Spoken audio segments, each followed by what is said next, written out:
இங்க விஜயுமே சாரதா ஒரு வழக்கப்படி பயங்கரமா சீரெடுத்துட்டு வந்துட்டு இருக்காரு. இத பாத்துட்டு இருக்க எல்லாருமே அப்படியே ஸ்டன் ஆகி போய் நின்னுட்டு இருக்காங்க. இன்னொரு பக்கம் இங்க குமரனோட அம்மா மட்டும் இங்க பாரு, நீ தான் என்னதான் சீர் செஞ்சிருக்க, அவன் பாரு அந்த பையன் சிட்டில வளர்ந்த பையனா இருந்தாலும் கிராமத்துக்கு ஏத்த மாதிரி பக்காவா நம்ம முறைப்படி சீர் செய்யறான் பாரு அப்படின்ற மாதிரி இங்க விஜய பாராட்டிக்கிட்டு இருக்காங்க. அதே நேரம் இன்னொரு பக்கம் இங்க சாரதாக்கு ரொம்பவே டென்ஷன் ஆயிட்டு இருக்கு. தாத்தா பாட்டியுமே இவன் ஏன் இப்படி பண்ணிக்கிட்டு இருக்கான்னு தெரியலையே அப்படின்ற மாதிரி அவங்க ஒரு பக்கம் டென்ஷன் ஆகுறாங்க.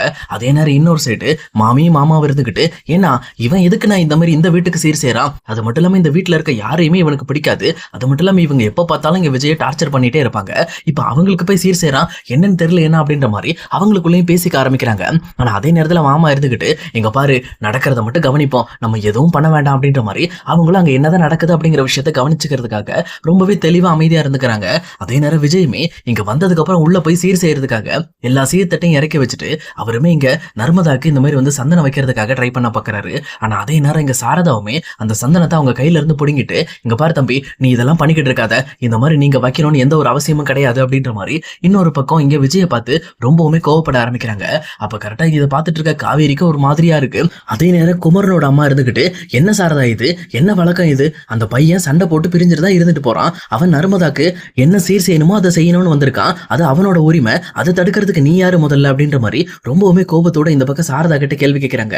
இங்க சாரதாவும் ரொம்ப டென்ஷனோட, இங்க பாருங்க மதனி, இந்த மாதிரி விஷயங்கள்லாம் நீங்க தலையிடாதீங்க, எங்க குடும்பத்தோட பிரச்சனையை நாங்களே தீர்த்துக்கிறோம் அப்படின்ற மாதிரி ரொம்பவுமே கோபத்தோட எங்க குமரனோட அம்மா கிட்ட பேசுறாங்க. ஆனா குமரனோட அம்மா இது கூட கேட்காம, இங்க பாரு சாரதா, உன் பிரச்சனை எதா இருந்தாலும் இந்த பக்கம் ஃபங்க்ஷன் முடிஞ்ச உடனே வச்சுக்கலாம், முதல்ல இந்த ஃபங்க்ஷனை சிறப்பா முடியணும், அந்த பையன் நம்ம ஊர் வழக்கப்படி சீர் கொண்டு வந்திருக்கான், கண்டிப்பா அவன் சீர் செஞ்சுதான் ஆகணும், அவன் சீர் செய்யறதை யாராலையும் தடுக்க முடியாது அப்படின்ற மாதிரி இங்க டைரக்டா குமரனோட அம்மா ரொம்ப கோபத்தோட சாரதா கிட்ட பேசிட்டு இருக்காங்க. குமரன் ஒரு பக்கம், அம்மா கொஞ்சம் சும்மா இருமா, அவசரப்படாத, கொஞ்சம் பிரச்சனையை கிளப்பிடாத அப்படின்ற மாதிரி எவ்வளவோ கண்ட்ரோல் பண்ண பாக்குறாங்க. ஆனா குமரனோட அம்மா அதை சுத்தமா காதலே வாங்காம, நம்ம ஊர் வழக்கப்படி நீ செஞ்சுதான் பாவணும், நீ செய்ய அப்படின்ற மாதிரி மறுபடியும் அந்த சந்தன கிண்ணத்தை எடுத்து இந்த பக்கம் விஜய் கிட்ட கொடுக்குறாங்க. ஆனா விஜயுமே இங்க நர்மதாக்கு சந்தனம் வைக்க போகும்போது கரெக்டா மறுபடியுமே சாரதா வந்து அந்த சந்தனத்தை தட்டி விட்டுறாங்க. இதை பார்த்தோன்னே இந்த பக்கம் வந்து விஜய்க்கு ரொம்பவே மூஞ்சில் அடிச்ச மாதிரி ஆயிடுது.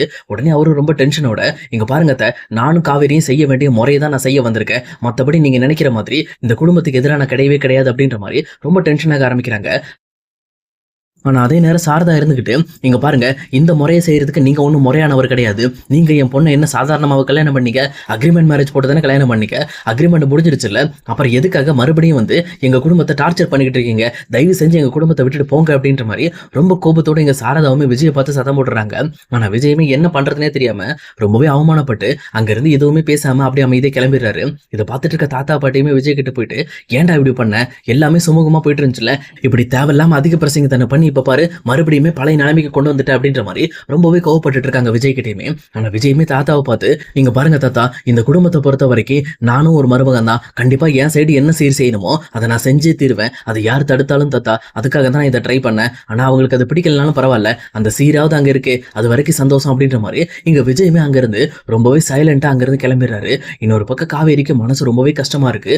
அதே நேரம் இங்க வீட்டுல இருக்கிற மாமாவும் மாமியும், ஐயோ அப்பனா நம்ம இவ்வளவு நாளா விஜயும் காவேரியும் தப்பா நினைச்சிட்டு இருந்திருக்கமே, அவங்க ரெண்டு பேரும் ஹஸ்பண்ட் ஒய்ஃப் தானா, இந்த விஷயத்த வெளியில சொல்லாமலே வச்சிருக்காங்களே அப்படின்ற மாதிரி அவங்களும் அங்க விஜயை பத்தி யோசிக்க ஆரம்பிக்கிறாங்க. ஆனா அதே நேரம் இன்னொரு பக்கம் சாரதா பண்ண விஷயம் பிடிக்காம குமரனோட அம்மாவுமே இந்த பக்கம், இதுக்கு மேல இந்த ஃபங்க்ஷன்ல என்னால இருக்க முடியாதுடா, அந்த பையன் என்னதான் சண்டை போட்டிருந்தாலும் என்னதான் தப்பு பண்ணியிருந்தாலும் இப்ப திருந்தி மறுபடியுமே இங்க பொண்ணை கூப்பிடுறதுக்காக வந்திருக்கான், இந்த குடும்பத்தை சமாதானப்படுத்தணுங்கிறதுக்காக இவ்வளவு ட்ரை பண்ணிக்கிட்டு இருக்கான், ஆனா அவனை மதிக்காம நீங்க அவமானப்படுத்திட்டீங்கடா, நீங்க உண்மையுமே எந்த விஷயத்தையும் தெளிவா புரிஞ்சுக்க மாட்டீங்க அப்படின்ற மாதிரி சொல்லிட்டு, சாரதா நீ பண்ற அலம்பலுக்கெல்லாம் கண்டிப்பா ஒரு நாள் அனுபவிப்போம் சாரதா அப்படின்ற மாதிரி சொல்லிட்டு அவங்களும் அங்க இருந்து ஃபங்க்ஷன்ல இருந்து கிளம்பிடுறாங்க. இதை பார்த்துட்டு இருக்க சாரதாக்கு ரொம்பவே டென்ஷன் ஆகுது. பட் இருந்தாலும் நம்ம பொண்ணோட ஃபங்க்ஷன் நல்லா நடக்கணும் அப்படிங்கிறதுக்காக எதை பத்தியும் கவலைப்படாம அடுத்து ஃபங்க்ஷனை ஸ்டார்ட் பண்ணி எல்லாருமே ஃபங்க்ஷனை ரொம்பவே சிறப்பாக கொண்டாடிட்டு இருக்காங்க. ஆனா இன்னொரு பக்கம் எங்க காவேரிக்கு தான் சுத்தமா மனசே சரியில்லை. ஏன்னா விஜய் இந்த மாதிரி வந்து ஒரு சீர் செய்ய வந்து அந்த சீரே வேணாம், நீங்க இங்க இருந்து வெளியில போங்க, அது மட்டும் இல்லாம அந்த சந்தன கிண்ணத்தை தட்டி விட்டது எல்லாமே இங்க காவேரியோட மனசுக்குள்ள வந்து வந்து போயிட்டு இருக்கு. அவங்க ரொம்பவே வருத்தத்தோட, என்னாச்சு, ஏன் இப்படி அம்மா பண்ணாங்க, விஜய் தப்பு பண்ணல, அவர் உண்மையுமே ரொம்ப நல்லவர், அவர் அக்ரிமெண்ட் மேரேஜ் போடுறதுக்கான முக்கியமான காரணமே நான் தானே, என்னோட டிமாண்டுக்காக தானே அவர் அக்ரிமெண்ட் மேரேஜ் போட்டாரு, அவரோட சூழ்நிலையை சமாளிக்கிறதுக்கு நான் அவருக்கு ஒரு கருவியா இருந்துட்டேன், ஆனா இப்போ தப்பு எல்லாமே அவர் செஞ்சதா நினைச்சு எல்லாருமே அவரை கஷ்டப்படுத்திட்டு இருக்காங்க அப்படின்ற மாதிரி காவேரி பயங்கரமா புலம்ப ஆரம்பிக்கிறாங்க. பட் இருந்தாலும் தான் மனசுக்குள்ளே அந்த புலம்பலை வச்சுக்கிட்டு இங்க ஃபங்க்ஷன்ல சிரிச்ச மாதிரி நடிச்சுக்கிட்டு இருக்காங்க. அப்ப கரெக்டா காவேரியுமே இந்த பக்கம் வந்து முறை செய்யற மாதிரி வருது நர்மதாக்கு. அப்ப நர்மதா கிட்ட போன காவேரியுமே ரொம்பவே சோகத்தோட விஜய் இல்லாம அந்த முறையை செஞ்சுக்கிட்டு இருக்காங்க. அப்ப இதை இதை பார்த்துட்டு இருக்க நர்மதாவுமே அக்கா ஃபீல் பண்ணாதக்கா எல்லாமே சரியா போயிடும் அப்படின்ற மாதிரி இங்க காவேரி கண்ணுல இருந்து வழியிற கண்ணீரை தொடச்சுக்கிட்டு இந்த பக்கம் அவங்களுக்கு சீர் செய்ய விடுறாங்க. அதெல்லாம் முடிஞ்சதுக்கு அப்புறம் இங்க காவேரி ரொம்ப சோகத்தோட வீட்டுக்குள்ள போயிடுறாங்க. இதை பார்த்துட்டு இருக்க சாரதாவுமே காவேரியை பார்த்து கண்டுக்காம அவங்க பாட்டுல எப்பவும் போல அவங்க வேலையை பார்க்க ஆரம்பிக்கிறாங்க. ஆனா இன்னொரு பக்கம் இங்க வீட்டுல இருக்கிற குமரன், இங்க கங்கா, மத்த எல்லாருக்குமே காவேரியோட நிலைமை நினைச்சு ரொம்பவே கவலையா இருக்கு. இங்க காவேரி இன்னுமே விஜயை லவ் பண்ணிட்டு இருக்காங்க அப்படிங்கிற விஷயம் எல்லாருக்குமே தெரியும். ஆனா இங்க யமுனாவை தவிர யமுனா இன்னுமே விஜய் ரொம்பவே கெட்டவர் அப்படின்னு சொல்லி ஒரு போர்ட்ரேட் பண்ணி காட்டுறதுக்காகவே மறுபடியுமே சாரதா கிட்ட போயிட்டு, ஆமாமா இன்னைக்கு நீ பண்ண விஷயம் சரியான விஷயம், இன்னைக்குதான் நீ இந்த விஜயை ஓட விடுற மாதிரி ஒரு வேலை பண்ணிருக்க. ஏன்னா அவர் எப்பவுமே தன்னோட பணத்தை மர காட்டுற மாதிரி நிறைய விஷயங்களை பண்ணிக்கிட்டு இருப்பாரு. இப்ப நீ பண்ண விஷயத்தினால கண்டிப்பா இதுக்கு மேல பாரு நம்ம வீட்டு பக்கம் தலை வச்சு படுக்க மாட்டார் அப்படின்ற மாதிரி யமுனா ரொம்பவே சந்தோஷப்பட்டு இருக்காங்க.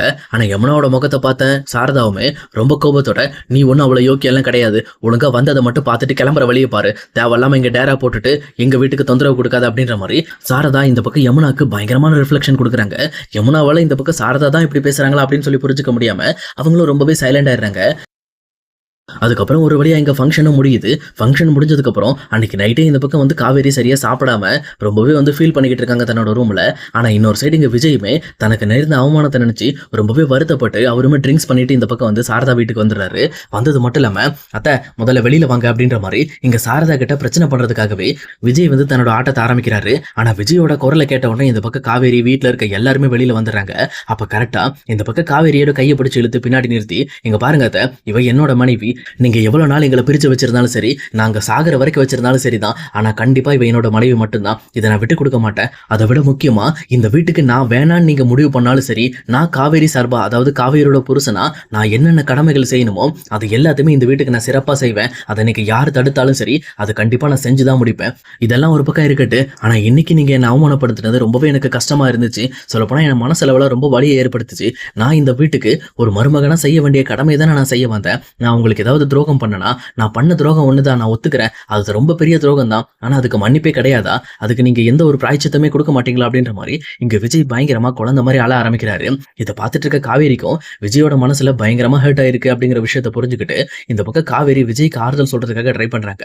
ஆனா அங்க இருந்து கரெக்டா விஜய் பக்கம் போகும்போது சாரதா கரெக்டா காவேரியோட கையை பிடிச்சிட்டு, இங்க பாரு காவேரி, நீ இங்க இருந்து விஜய் கிட்ட போன அப்படின்னா திருப்பி இந்த பக்கம் வரக்கூடாது, எங்களையும் பார்க்க கூடாது, அதை நல்ல ஞாபகத்துல வச்சுட்டு போ அப்படின்ற மாதிரி மறுபடியுமே காவேரியை இந்த பக்கம் வந்து பிளாக்மெயில் பண்றாங்க.